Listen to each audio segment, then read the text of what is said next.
Hi folks, I'm Sheila and welcome to Counsellor Convos. Let's get stuck in. Hello folks and welcome to another episode of Counsellor Convos. This is all on the run up to my suicide prevention event on Tuesday the 16th of April. And I'm delighted to be joined here by George Graham. Hello George. Hello, how are you? I'm well, George. How are you? Very good, thanks.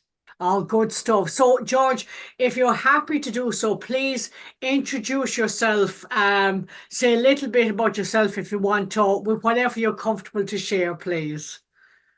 Yeah, George Graham here, or Graham sometimes it's called. It doesn't make any difference to me. I'm a small-time farmer, a full-time sheep shearer.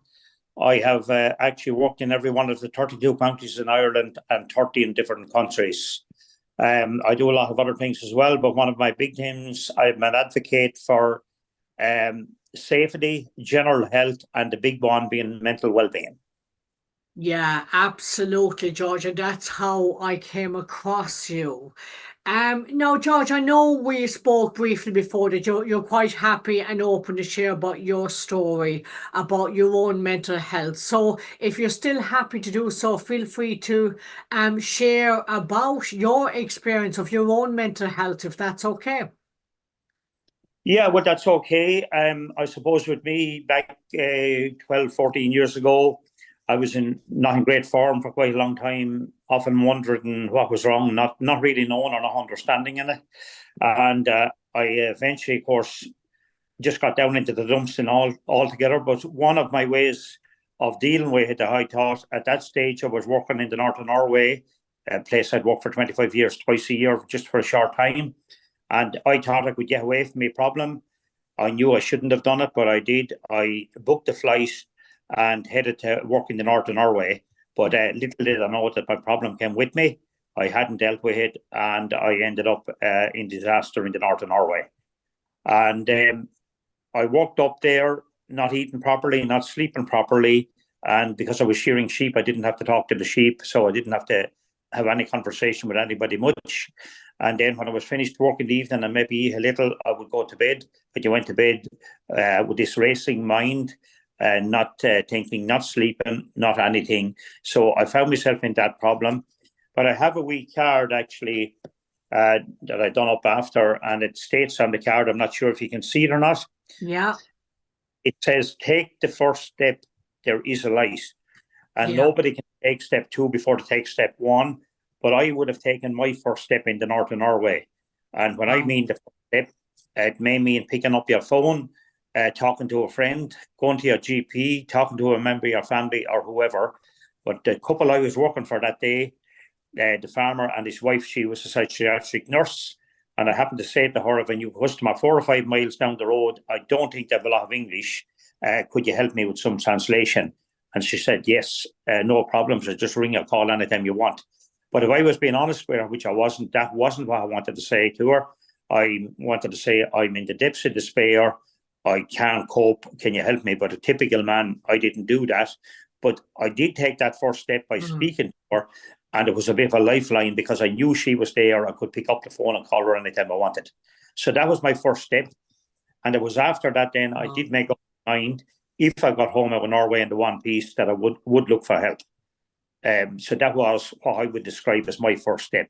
Wow, let's pause with that. Wow. Well, first of all, thank you so much for what you're sharing here, George. So many important points that you're highlighting already. One being like when, there was stuff going on, but you didn't really know what it was. And I think so many people will be able to relate to that initially, George, where they're not feeling well, they're struggling, if you like, but they're not sure why or what's going on. And so a lot of times people are, like that's a really scary part, I would imagine, when you don't know what's going on. And then, as you said, the way that you then went off to Norway, I think I've heard you say, George, is that correct? I thought I could run away from my problem, which I couldn't, of course. But then I did fly away from my problem. But little did I know that I wouldn't leave the problem behind. The problem came with me because I hadn't dealt with it. Absolutely. And again, such an important point here, Georgia. That is so true that many people, they, if you like to use the expression, run away from their problems. But the thing is the problems are with them. So it doesn't matter where they go. If the problem isn't dealt with, it's just going to follow them wherever they go. I suppose it depends sometimes on the actual problem. If a big part of the problem is their situation, whether it's people or the place or whatever, sometimes when you take yourself away from that, that can help, but not always the case. So then, as you say, George, then it was that first step, that you wanted to say, actually, I'm in despair, I'm not coping at all, I need help. That would have been really hard for you to say initially, like it would be for anybody. But the fact is you reached out to this woman who was a psychiatric nurse, and that whole translation, that starting that process. Wow, George. Okay. I just And I wanted you to suppose take all that in. there is a big point from that as well. She Hmm. was a qualified, highly trained psychiatric nurse that had worked in prisons in different places. Hmm. Even though I was in the depths of despair, she never even copped anything with me or figured anything out either. I was able to cover up and hide it to the very last. Do you know what, George? Isn't it fascinating how, as people, that we can do that? That there you were, actually, underneath it all, you were in the depths of despair, but yet on the outside, nobody would have recognized that, even a psychiatric nurse. No. So, yeah, and that's, I think it's very important to point out that, like, Yeah. yeah, and there was nobody going to come to me. That's the other thing. I mean, I could be living, for instance, at one side of the street in the depths of despair. There could be doctors, counselors, psychologists, psychiatrists on the other side. There's not one of them going to come over to me. I still have to take, whenever I'm ready to do so, to take that first step and go look for that help to one of them or whoever it might be. Yeah, it sounds like that you really want to highlight that point, George. It sounds like that you really want to emphasize that if somebody can relate to what you're saying and they're in that place where they have got feelings of despair, that really the first step has to come from them to reach out. It has to come from them, because it's not like if somebody's seen me walking bent over with a sore back or with a stick with a leg, with a very sore leg or something, Yeah, most likely the second person I meet are going to ask me, what happened to your back or what's wrong with your leg? But I can meet them with a broken mind and nobody's ever going to ask me because they don't know.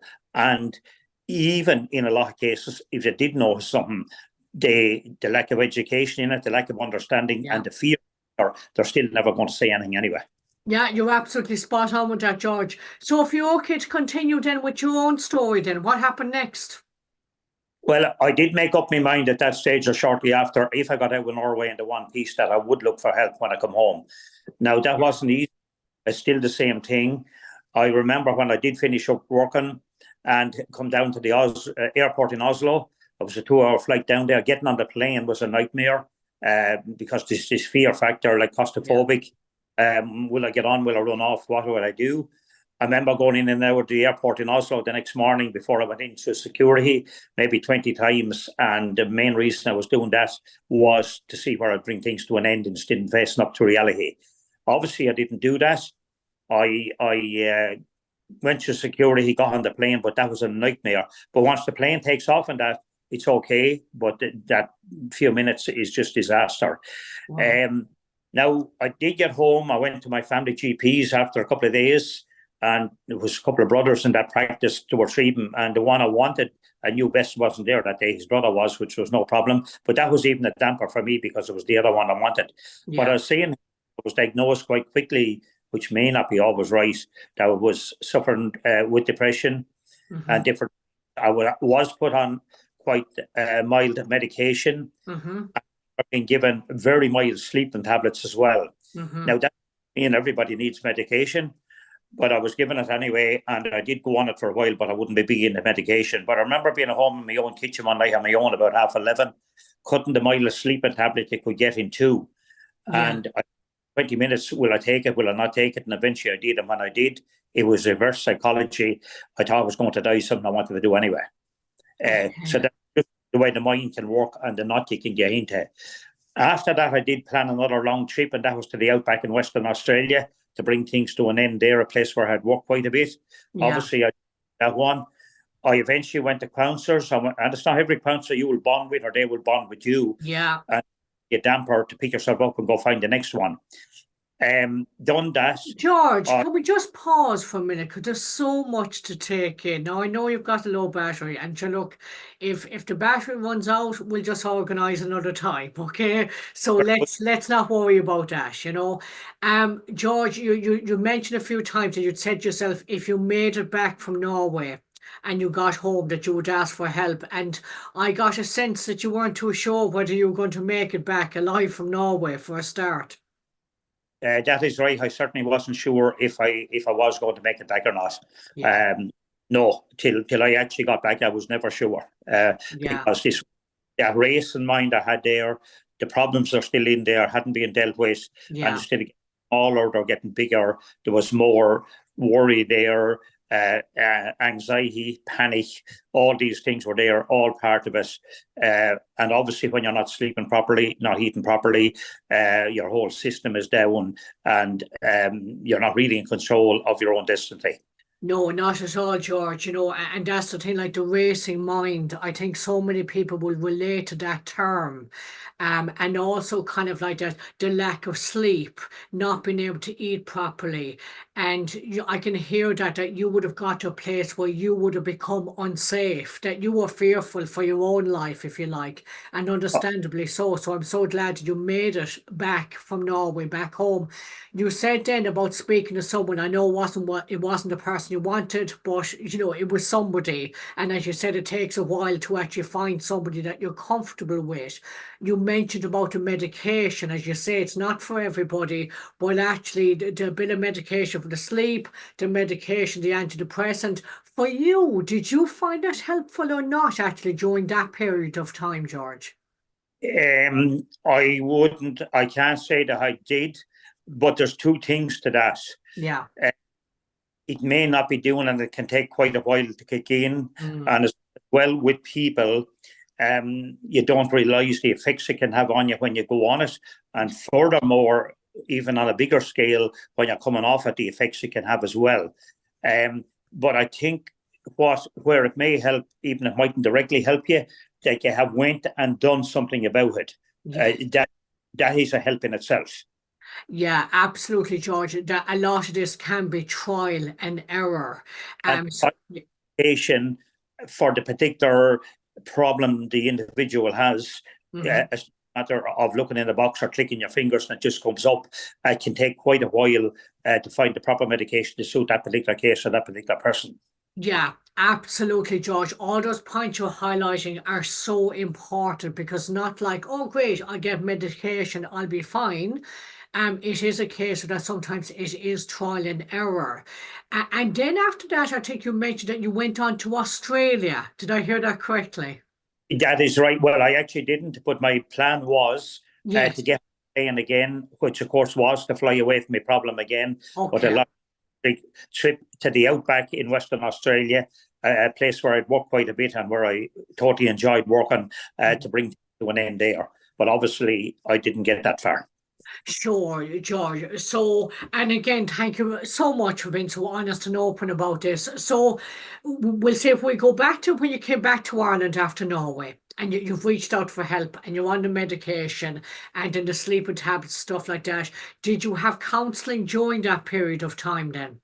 Yeah, from shortly after that, I would have went for counselling, some counselling. I remember one of the first counsellors I went to certainly didn't work for me, Okay. and that's nothing against the counsellor, Yeah. but if I didn't have a problem going in, I probably had one coming out. Oh, But wow. Can you say a bit more? How come that didn't work for you, George? it just didn't work. We didn't seem to bond, or Yeah. there didn't seem to be the understanding there from the other side of where my problem was. But obviously, there's two sides to everything. Yeah. Um, but the big thing is that doesn't work. It can be a big damper, but to lift yourself again and go look for somebody else, which I did do, and I did find somebody else. Now, in that particular case as well, I probably listened to a lot more from that particular person about their own problems than my problems, but that still did help me. and it made me realise that I wasn't the only one with the problem. Right, okay, yeah. So it really has been trial and error for you, George, to find somebody suitable, somebody that you bond with, as you Uh, said, and yes, somebody who's professional as well. that is right, and they all were in their own right. Mm. Now, equally during that time, I would have went to other people as well. I remember I would have spoken to clergy. That's a matter of choice for everybody Yeah, of their own views on that. Often in a very dark place of a cold winter's evening, I often went into the back of a church and could stay in there for 10 or 15 minutes on my own. That yeah. often got me from A to B. But that is a matter of choice. It's something that I done, and I can't be sure what the next person wants to do. But Yeah, that, but you know that something, George, it's great that you're sharing that because somebody else mightn't have thought of that. That could be a safe space for somebody. That could be, that could be something that somebody might do that might keep them alive during that day. So it's great that you're sharing that, George. I wonder during that time of going to different counsellors and stuff like that, I wonder were you able to make sense of where some of the depression was coming from for you? I had to work out a lot of this for myself. But I I kind of know what triggered off my problem, Yeah, and that was a big blame thing and a lot of stuff there. But what I didn't realize at the time, and had to work out a lot of it for myself as I went along, there was a lot of little things there that were there and never dealt with, going back for years. And they weren't necessarily big things at all, but yeah. they developed into very big things. One of them, for instance, my father had passed away in 2006, Okay. which was no problem. I knew he had been not in great form for a while. And Yeah. my way of dealing with that, his funeral was on a Tuesday, and my way of dealing with that was to go shear sheep in Ballinasloe, a 3 hour journey on the Wednesday. I had no problem doing that, but it's only when I got into bad order that come back to annoy me and come back to haunt me. That's just one of the many little things. I And remember, George, do you mind me asking what was it that haunted you about that? yeah, it just seemed I had never really dealt with. I hadn't thought about my father or his passing hadn't affected me till I got into bad order that time. And that used to be going through my mind. That could be one of the things that had go through my racing mind. So, Um, so George, was it almost like that, as you say, you went sheep shearing the following day? Was it almost like that you were doing what you knew? You got on with things, if you I like. got on and And you went back into work because work would, I guess, would be a comfort and it's what you know. But actually, the realization and maybe a bit of self-reflection afterwards that it didn't allow for any time to maybe grieve or to process the loss of your dad, and maybe some of that had caught up on you. that's one of the many things that had caught up on me. And Yeah, it was a load of a lot of little things and things like that caught up on me that yeah, never were dealt. yeah, Yeah, so it was all them type of things. For instance, another little thing, and it might seem simple to people, holding grudges and things like that is another one. I yeah, remember years and years and years before that, I remember having a good run in. We fell on a football field one evening and we had a good Bazzy on the field. Things that often happen. yeah, And I often thought I had got an opportunity of meeting up on this fella on the field again. And yeah. it never happened, which maybe just as well it didn't. But I held that grudge against him. And it was only when I got into bad order that time that I actually let that go. Wow, George, that's so poignant what you're sharing here. Holding on to grudges, even I recently had a chat with James from the West Clare Mental Health Association, and we were talking about that kind of holding on to memories. I wish I'd said this. I wish I'd done that. Yes. Regrets, if you like, and how much that these things can eat you up inside. And actually, the person that's affecting the most is you when you hold on to these grudges. But as you say, they're little things, but in some ways they're not because they obviously mean a lot to you and it brings up a lot, these grudges. So, all these different things, you can see how it builds up over time, lots of different things. And as you say, you had to let that go. I wonder how did you do that, George? How did you let that go? Well, I had to have figured out in my mind, I have to live my life. What good is this? It's not going to happen. He's probably not worried about me at all or doesn't even know this. So I had to figure out then there's no point in this. If I happen to meet him somewhere, I'd just speak to him. And that was it. Bygones are bygones. And that's the way it had to happen. Wow, fair play to you, George. I mean, what a massive realization with that, and as you say, it was a mixture of so many other things, and often that is the case. I've been a counsellor for almost 15 years now, and I've been a client myself, and so I know that it tends to be a mixture of lots of different things. And as well as that, George, what you're highlighting as well is that something that's happened in the past, often people, well, that doesn't matter. It happened in the past, but a lot of times it does, and it catches up on people later on in life. That is it, yeah, and that is a major problem. And Yeah. sometimes they're very small things, but develop into very, very big things. Yeah, yeah, absolutely, George. So that was some of the making sense, as to why and where some of this depression was coming up. Because oftentimes depression is a bit like suppression. A lot of times it is suppressed emotions and feelings that are built up over time. And it just gets to a stage of where it just kind of it keeps us down. And sometimes we have to visit that. It gets too much, and we have to figure out what's behind the depression until eventually depression lifts and starts to lift a bit more. And I wonder, in that letting go process, I wonder, in starting to speak about your dad, did you feel a bit lighter, George, or did that make a difference for you? Yes, I think all them things, when you think about them, discuss them, you have dealt with them. There is a thing that a point that I often use. There is no point in fixing the branches on the tree if the problem is in the roots. So Oh, I that's had, brilliant, George. George, can you say that again? I love that. Please say that again. there is no point in fixing the branches on the tree if the problem is in the root. Wow. How powerful is that? George, did you come up with that? I did, yes. That's fantastic. I love that. Thank you for sharing that. Is another old saying, and if you think about it, it mightn't mean much to some people, but if you've been through this rocky road that I've been, it can mean an awful lot. A constant drop will wear a hole in a stone. If you just think, What drop, sorry? a constant drop will wear a hole in a stone. Oh. What I mean by that is sometimes you see a downpipe coming down off a shed or a house, and it may be broken, and there's a drop coming down there on the concrete underneath. If you look at where that drop is coming down, it eventually wears a hole in that concrete. Wow, what does that mean to you? Go on, expand on But that, George.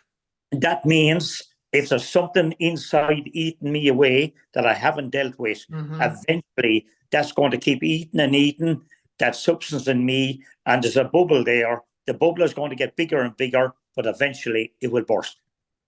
Wow, so poignant. So going back to your story, George, I'm mindful of when you were saying about you had planned to go to Australia and you planned to end it all. I think if I heard that correctly, George. That is correct, yes. Okay, so I'm hearing that you went through this counseling, this initial counseling, making sense of some of the stuff. And at the same time, I'm hearing that there was still, a lot of stress and despair going on to the point where you're planning to end it all. Yeah, and that was there. I mean, that was in my mind when I was in Norway first, before I took the first Yeah, step, 24/7. yeah, I could hear the sheep, this race of mine would be there, that would be in my head. It's mm, hard to believe, but you can't control it. You can't stop it going. yeah, Uh, Till you take that first step, and it can take quite a while to stop it, even at that stage. But yeah, it can. that's what I had to do. So thankfully, you're still here with us, George. Thankfully, you didn't go to Australia. I wonder, do all your family and friends get worried if you ever say, do you know what? I think I'll go to Australia. Well, I have been back there a number of times since, and in New Zealand Okay. with no problem. I actually, at that stage, I thought I might never fly again or go, Wow. and I needed to go to New Zealand, and I remember not booking a flight the day before for a long trip to New Zealand. Then I didn't have much time to think about it. It was one of the best things I ever done, because I got on that plane, I got over that problem, and it was unbelievable. If I had that flight booked for a month, I would have been thinking 30 days, 24/7, how am I going to cope on this plane? How am I going to do it? How am I going to do this? So I didn't put that pressure on. When I Yeah. felt I was ready the day before, I booked a flight, and ended up I got a flight and got on it. Wow, George. Wow. Okay, let's go back a bit. There's so much I'm curious about, and I'm sure the listeners will be too. Okay, so you're walking through the problems, and we know the suicidal thoughts were still there. Australia was still the idea. what happened after that for you? So let's backtrack. So let's imagine you're going through different counselors, you're working through some of the issues. You said it can take a long time. So that period of time then, George, like what else were you doing during that time that helped you? And because I can imagine that was probably an emotional roller coaster for you over many years. Yes, well, I was obviously working, and of course during that, your mind is thinking, you're trying to cover your tracks, and sometimes with some people, not all, depending on your problem, sometimes you can actually work more, but you, you work more to hide your problem and cover up your problems. Okay. Where maybe the opposite, they may take to bed, they may whatever, and not even Yeah. get out of bed. But I actually probably work more. Yeah. Um, well, because it's not like switching a switch; it doesn't happen overnight. No. It's a long and ongoing process Yeah. that went on. I used to be in contact with my GP, and I got back with the brother of the GP that was with the man I knew best. Yeah. And I've often been asked after talks again, what light, where did I get a little bit of light or a bit more hope or a bit of brightness Mm. for? Now, I put in many days and hours sitting in the Jeep at the back of my own house, thinking how I was going to bring things to an end and the way I was going to do it. Yeah. And I put in hours there. Now, when I was doing that, I would always have the phone nearby, and if anybody come, I was on the phone. Yeah. You eat yourself away trying to hide and cover up your tracks. But I remember one Friday afternoon, I was supposed to ring my GP at 3 p.m. But I decided not to ring him. I decided I was going to drive in there, and I probably shouldn't have been driving even at that stage. Okay. But I remember going into the dispensary or the waiting room, and there was just one in front of me because you're trying to avoid people. He was called in more or less immediately, so I didn't have to talk to him. And I remember my GP coming out, who I would have known very well. I did play a bit of rugby with him one time, and I would have known him very well. Mm. And I remember he came out straight out to me, and he said straight out to me, he says, "Do you think you can get through with things till Monday morning?" And my answer was straight away, "I don't know." And he Yeah. said, "The reason is I've been on to people in Dublin that deal with people that are suicidal, and they're not available until 10:30 on Monday morning. Now, I can assure you that mental well-being problems don't stop at 3 o'clock of a Friday afternoon and Yeah. recommence at 10 on the morning." And he said, the reason being I'm asking you that, I am prepared to offer a room here into surgery if you would come in. Well, I said, I don't know. But he said, in the meantime, I can give you a letter with 2 different places you can go over the weekend if you feel you can't cope. I Okay. think I still have that letter. And he comes to me then, he come over beside me again, he put his hand on my shoulder. And of course, in the modern world you're in, you have to be even careful doing that. Yeah. And he says to me, "I know you for a long time. If anything happened, it would break my heart. Oh. And if ever there was some little trigger that changed my thinking, I would have to say that would be one, along with Wow. money."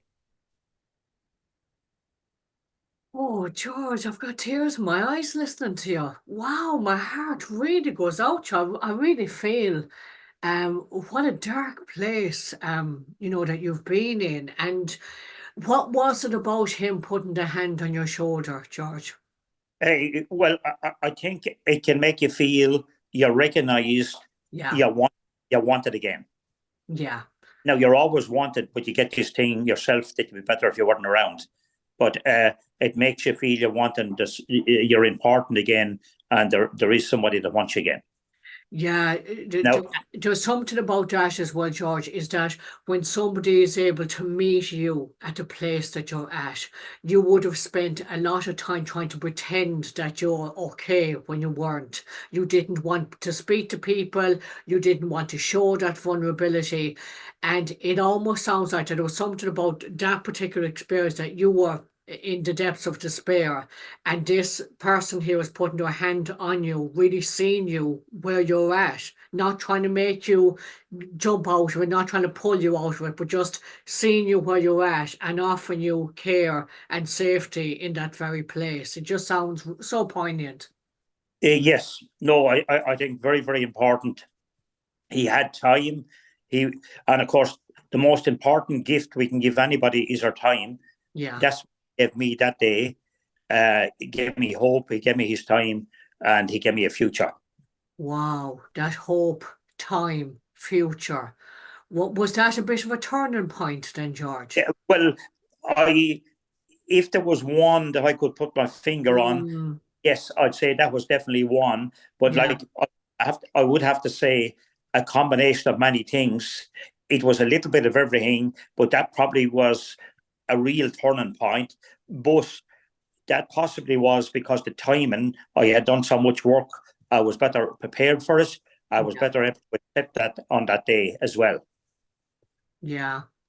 The Wow. timing is quite important as well, and I think the timing happened to be right on that day. And a lot depends on the person's voice that's talking to you and speaking to you about that. Yeah, Um, he actually was talking.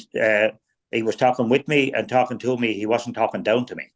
absolutely. He wasn't talking down to you. He was talking with you. He was talking to you. He wasn't talking down to you. That's such, And oh, it's so and important. Yeah, the other really important point on that, he was listening to me.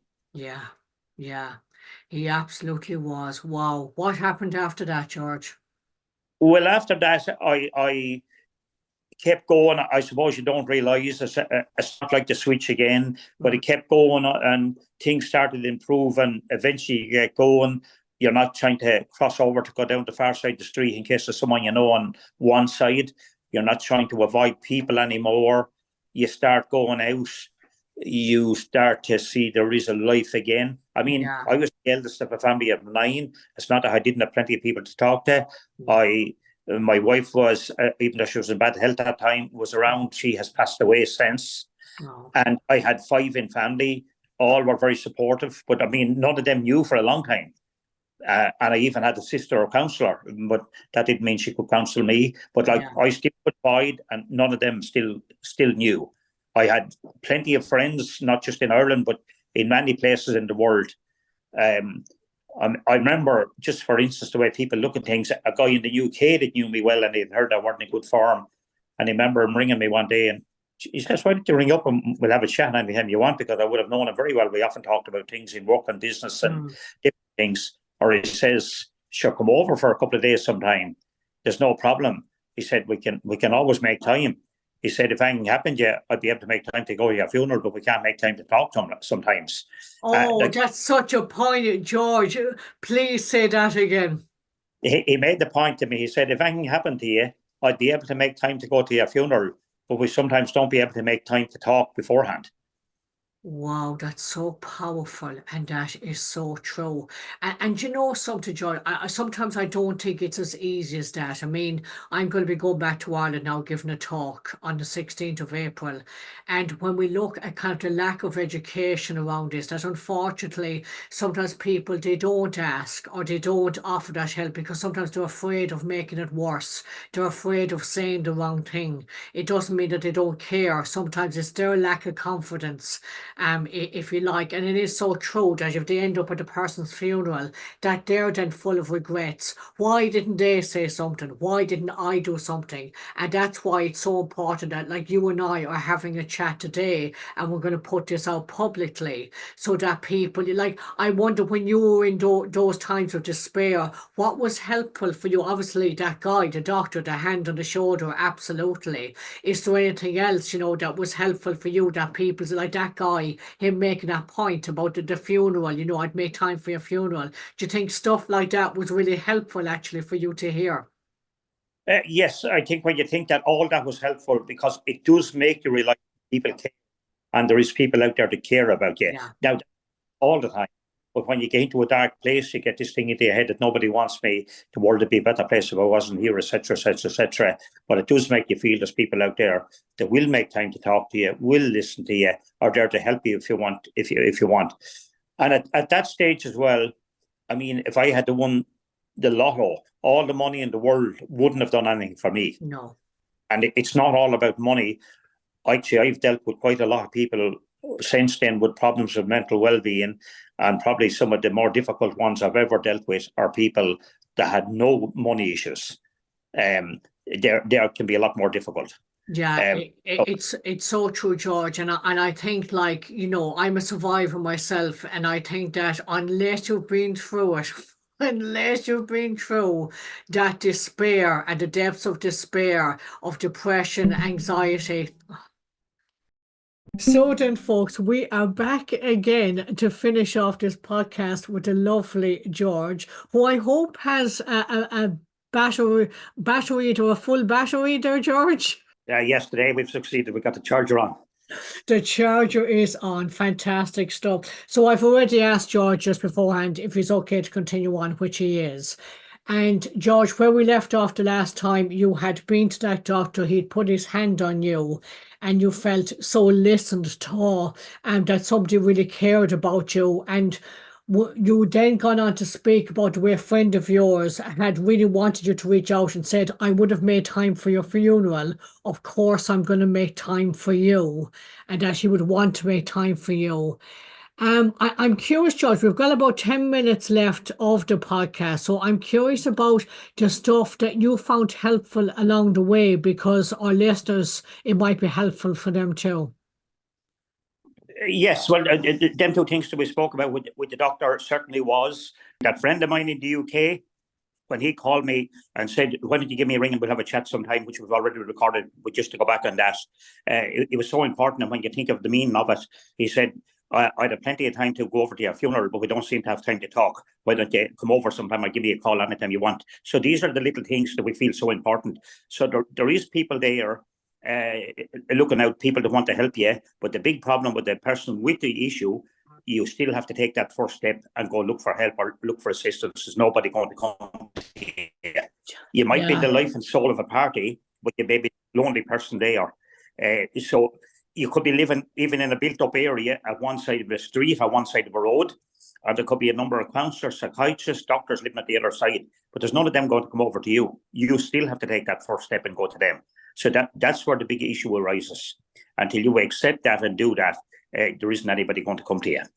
Yeah, absolutely, George. You know, I wonder, kind of going back to your story, like, where are you at the moment? Are you in a good place? Has that continued? Yes, I'm in a good place at the moment, but that doesn't mean every day is a good day with me. Yeah. But what I have is I've learned how to deal with that. Instead of fighting it, I could be driving down the road later in the afternoon, and God only knows what will come into my mind or what will go on in my mind. I start overthinking and things just come at me. But my way sometimes of dealing with that would maybe just go to the next gas station, pull in, I might go in there and get a cup of coffee. That doesn't mean everybody has to drink coffee. That could be enough to distract me. In other words, I'm doing something for myself instead of trying to drive into this problem and make the problem bigger. I stop and I deal with it. And the deal with it is not necessarily going to a GP at this stage. It's actually maybe just going in and having that cup of coffee. Maybe actually buying the local paper or the daily paper, having a look at it for a couple of minutes, just have my coffee and go ahead about my business with a clear mind again. Yeah, do you know, George, you're highlighting there's something really important about at that particular moment and what to do and what not to do. Yeah, sorry, George, because I think there was a bit of a delay here, so a bit of that was missed. But what I just wanted to pause in that was what you were highlighting, George, was as in listening to yourself, as in that awareness when you're not feeling okay and think, okay, what do I need? What can I do? Go in and have the cup of coffee, maybe read the paper, and then kind of get a bit more of a clearer mind and on with your day. The next bit that you said, because there's a delay, I didn't hear that, George, so if you don't mind saying that again. Yes, you have. There's nobody knows your own body better than yourself, and you have to recognise that there's some little issue here. Now, it could be going to coffee one way. It also could be maybe calling in to see a friend. It could be any of those things. It's not a big, and it's not about money. It's just about dealing with the issue that arises at that particular moment. Yeah, absolutely, George. So, George, while I've got you and while you're still here, let me just ask, are you still hoping to come along to the suicide prevention event next Tuesday? Yes, that's my plan as at this moment in time. Yeah, are you happy for people to come up and have a chat with you if they're there? Because I'll plan for this to go out on the Sunday, so that'll be either the 13th or the 14th. Probably the 14th, I think, is the Sunday. But are you okay if people want to come up and have a chat with you? Because they might be listening to this and really relate to you. Yeah, I have no problem if anyone wants to come up and have a chat to me, or if anybody wants to ask me a question publicly from the audience, or yourself or whoever, I have no problem with that either. Yeah, absolutely, George. We're going to see how it goes. We have some speakers already on the night, so we'll just see how we're doing with timings and stuff like that. But I think it's going to be a very powerful event, and certainly you have already contributed massively to this, George, by sharing your story and being so honest. Yeah, I honestly believe that's going to help a lot of people, George. So, look, is there anything else that you'd like to add or to say before we bring our podcast to an end? Yeah, well, just because we had a kind of a split one, it's a bit hard to remember all the stuff we had done. But I still will always say to everybody, take that first step. There is a light. There isn't anybody going to come to you. Take that first step. And I never like the word impossible being used. There's nothing impossible. There's always ways around that thing. If we find ourselves in a dark corner, there is a way out of it. So take that first step. There is a light. And the other thing I would ask, that mental well-being problems can happen to anybody from any walk of life at any time. It's not just me. It's not just you. It can happen to anybody from any walk of life or any profession at any time. So that's important. We always think we're the only one and we're in the darkest place, which we are at that moment. But there is other people there, maybe in an even darker place. Yeah, absolutely, George. George, if anybody would like to get in contact with you, how would they go about doing that? Yes, if they want to contact me, I have no problem for my own personal number to be out there, which is 087 2569 072. Anytime, and if I don't answer a call, I certainly will call back. And also, I'm chairman of that organisation, Awareness Head to Toe, and the secretary, and I have permission to give out her number publicly as well of that organisation, is on 087 66 99 636. Lovely, George. And what was that name again? Because there was a bit of interference. Yeah. Emily Barker. Emily Barter, did you say? Yeah, Barker. Fair play to you. And the name of that organisation again? Awareness Head to Toe. Awareness Head to Toe. Awareness Head to Toe. Now, I will give a third number on that because there's a very important person with people that do have other issues. There's a third person on that by the name of John Kelly, who he is a farmer, but by profession is an accountant as well. And I often have him, if there's people with problems financial, if they want a second opinion, it's completely free and nobody knows anything that's going on. And his contact number is 087 640 9615. Okay, if you could say that number again, please, George. 087 640 9615. And his name is John Kelly. He's also a member of Awareness Head to Toe. He's actually our treasurer, but he's an accountant by profession. And he does a lot of work for us as well. I've had him involved with many people, confidential. And again, it's completely free. Wow, George, that is so fantastic. I'm so pleased that we got to get back on again and to finish off our chat, and especially with those numbers of support, because it is about the person initially reaching out, and you would never know what difference that might make if somebody picks up and rings any of those numbers, or yourself, or comes along to the event on Tuesday, the 16th of April. So I certainly hope that you could be there, George, because it'd be absolutely wonderful to meet you in person. George, thank you so much for your time. I know how busy you are, so I really appreciate you making time to finish this and to share your story. So thank you so much, George. And thank you very much for giving the time and doing it, and in the hope that we will have helped one person. I'm going to finish with a line, and I think I might be repeating myself here. Remember, the most important gift we can give anybody is our time. And the other three words that I'm going to finish with, if you can get these three things right, you'll cross most bridges in life. Be safe, peace of mind, and your health. Thank you very much. Thank you for watching Counsellor Convos with Sheila McMahon. If you've enjoyed this video, consider subscribing to the channel.